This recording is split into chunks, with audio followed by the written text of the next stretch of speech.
चलो टीलू बेटा, जल्दी करो। तुम्हें मौसी के घर आना है या नहीं? जल्दी जल्दी करो। हाँ मम्मी, बस 1 मिनट, मैं मेरी पढ़ाई की किताबें ले रहा हूँ। जल्दी करो बेटा, नहीं तो पंछी बस निकल जाएगी। लाडो चिड़िया थोड़े दिनों के लिए अपनी बहन माया चिड़िया के घर जा रही है। तभी उसे रास्ते में कालू कौवा रोक लेता है। अरे लाडो, ये बैग वैग भर के कहाँ जा रही हो? कालू भैया, मैं मेरी बहन के घर जा रही हूँ। बहुत दिनों से वो मुझे बुला रही है, लेकिन घर के कामों की वजह से मेरा जाना ही नहीं हो रहा। लेकिन अब मेरी बहन माया के बेटे की सगाई है, अब तो मुझे जाना ही पड़ेगा। अच्छा अच्छा लाडो, तुम जाके आओ, लेकिन जल्दी वापस आना। क्या तुम भूल गई, 1 हफ्ते बाद मेरे भी बेटे की सगाई है। हाँ कालू भैया, मुझे याद है, मैं जल्द ही आ जाऊंगी।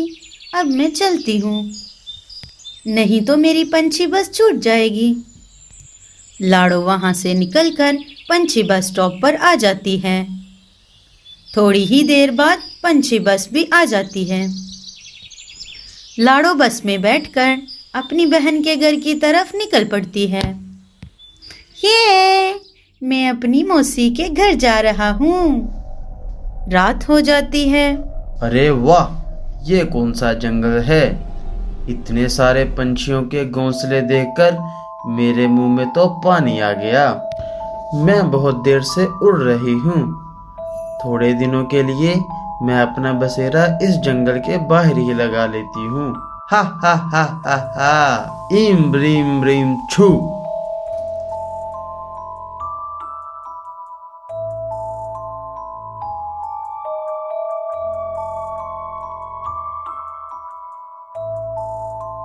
सुबह हो जाती है।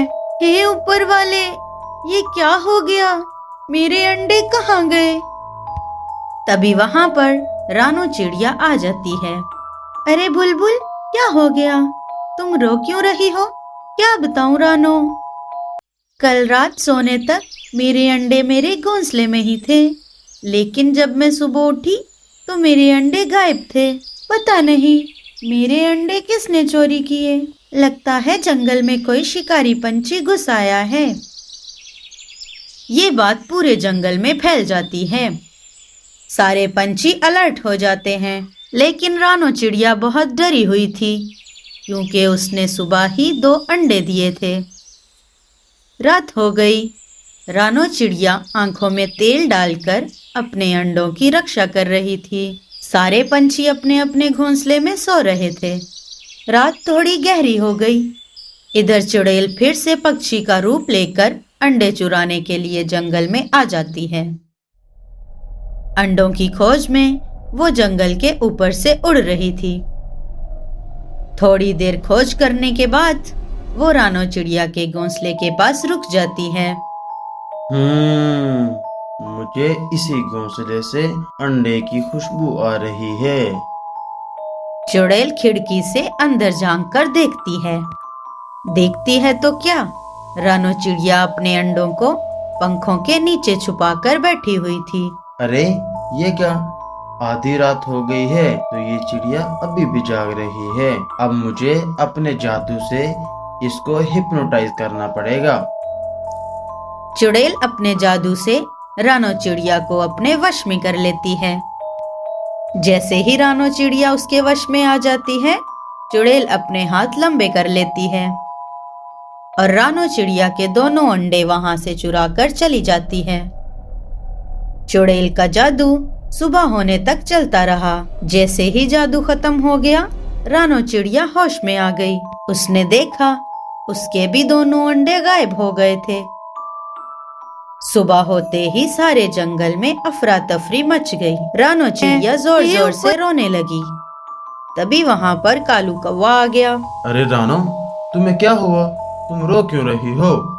क्या बताऊं कालू भैया, कल सुबह किसी ने बुलबुल चिड़िया के अंडे चुराए थे और आज मेरे भी चोरी हो गए हैं। मैं तो रात भर आंखों में तेल डालकर अपने अंडों की रक्षा कर रही थी, लेकिन पता नहीं मुझे आधी रात तक तो सब कुछ याद है, लेकिन आधी रात के बाद मुझे कुछ भी याद नहीं आ रहा। सुबह जब मेरी आंखें खुल गईं, तो मैंने भी देखा कि मेरे भी अंडे गायब थे। रानो की बात सुनते ही कालू कौवा सोच में पड़ गया कि ऐसा कैसे हो सकता है। लगता है वाकई कोई शिकारी पंछी जंगल में घुस आया है और वो दिन को नहीं रात को शिकार करता है। मैं एक बार जाकर पूरा जंगल छान मार लेता हूँ, देखता हूँ कोई नए पंछी का घोंसला मुझे मिल जाए। कालू जंगल के ऊपर से उड़ रहा था। थोड़ी देर ऐसे ही खोज करने पर जंगल के बाहर एक बड़े से अजीब से डरावने पेड़ की एक टहनी पर कालू को एक अनजान घोंसला दिख जाता है। वो तो अच्छा था कि उस वक्त वो चुड़ैल खाने की तलाश में घोंसले से बाहर गई थी। अरे ये किसका घोंसला है? पहले तो मैंने ये घोंसला कभी नहीं देखा। मुझे इस घोंसले के पास जाके देखना होगा। लगता है घोंसले में कोई नहीं है। मैं अंदर जाकर देखता हूँ, तभी मुझे सच्चाई का पता चलेगा। कालू चुपके से घोंसले के अंदर जाकर देखता है।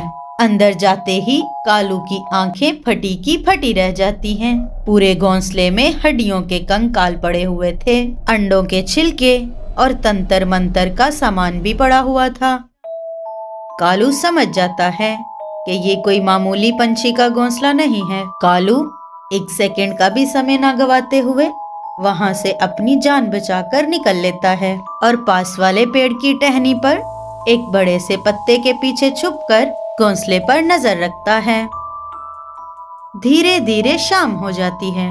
तभी वहां पर चुड़ैल पक्षी के रूप में उड़ते हुए आ जाती है। घोंसले के पास आते ही वो अपने असली रूप में आ जाती है और घोंसले के अंदर चली जाती है। ये सब नजारा कालू पास वाले पेड़ की टहनी पर बैठकर देख रहा था। अच्छा, तो ये एक जादूगरनी चुड़ैल है। लगता है यही चुड़ैल रात को जंगल में आकर पंछियों के अंडे चुराकर खा रही है। इससे पहले कि ये आज रात फिर किसी के अंडे चुराकर खाए, पहले मुझे इसको सबक सिखाना पड़ेगा। कालू सीधा वहां से निकलकर तंतर मंतर करने वाले जादूगर तोते के पास आ जाता है।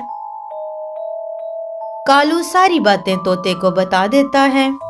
बस इतनी सी बात, मैंने ऐसे बहुत सारे चुड़ैलों का धूल चटाई है। रुको, मैं अभी तुम्हें इसका कोई उपाय बताता हूँ। जादूगर तोता अपनी पोटली से एक बड़ा सा अंडा बाहर निकालता है और कालू के सामने रख देता है। कौवे, मेरी बात ध्यान से सुन।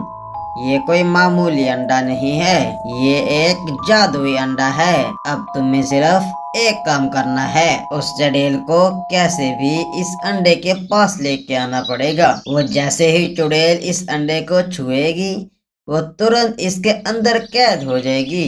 उसे इस अंडे के पास कैसे लाना है, मैं बहुत अच्छी तरह से जानता हूँ।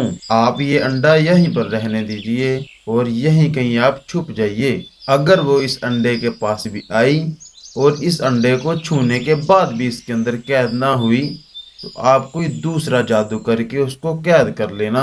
ठीक है, अब जल्दी जाओ, उस चुड़ैल को यहाँ तक लेके आओ। रात हो गई थी। सारे पंछी अपने अपने घोंसलों में सो रहे थे। इधर कालू कौवा चुड़ैल के घोंसले की खिड़की के पास आ जाता है और बड़बड़ाने लगता है। सुना है जंगल के उत्तर दिशा में बरगद के पेड़ के पास जो झरना है, वहाँ पर एक शुतुरमुर्ग ने ताजा ताजा अंडा दिया है। शुतुरमुर्ग का अंडा कितना बड़ा होता है और खाने में भी उतना ही स्वादिष्ट। मैं अभी जाता हूँ और उस अंडे की दावत उड़ाता हूँ। कालू वहाँ से निकल जाता है। कालू कौवे की ये सारी बातें चुड़ैल अंदर से सुन रही थी। अरे वाह, आज तो मजा ही आ गया। मैंने कितने दिनों से शुतुरमुर्ग का अंडा ही नहीं खाया था। मुझे शुतुरमुर्ग का अंडा बहुत ही पसंद है। इससे पहले कि ये कौवे का बिल्ला उसको खाए, मैं उससे पहले ही वहाँ पे चली जाती हूँ। चुड़ैल बिना अपना रूप बदले घोंसले से निकल जाती है और कालू के पहले ही अंडे के पास आ जाती है। जैसे ही वो अंडे को छू लेती है, वो उस अंडे के अंदर कैद हो जाती है।